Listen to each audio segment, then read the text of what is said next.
আমরা দুনিয়ার বুকে আমরা হয়েছি দুনিয়ার পাগল, ক্ষমতার পাগল, সম্পদের পাগল, খ্যাতির পাগল। বিশ্বনবী তার সাহাবাদেরকে বানিয়েছিলেন জান্নাতের পাগল। পড়েন সুবহানাল্লাহ। ওই জান্নাতে আমরা যেতে চাই কি চাই না? একা না সবাই মিলে? একা না সবাই?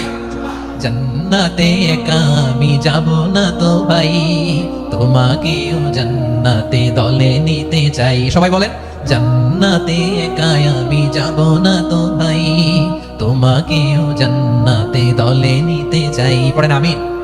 সিলেটের এই ঐতিহাসিক এমসি কলেজ ময়দানে আজ রাতে এই চমৎকার রজনীতে আমরা যেমন একত্রিত হলাম, আল্লাহ জান্নাতুল ফেরদাউসের জন্য আমরা একত্রিত হতে পারি। আল্লাহ তুমি কবুল করো।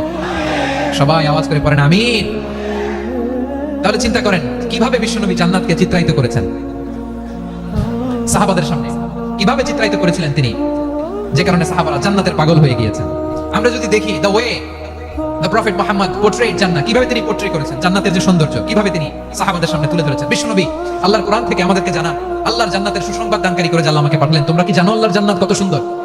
কোরআন থেকে বিশ্বনবী আমাদেরকে জানান, ফালা তা'লামু নাফসুম মা উখফিয়া লাহুম মিন কুররাতি আ'য়ুন জাযাআম বিমা কানু ইয়া'মালুন।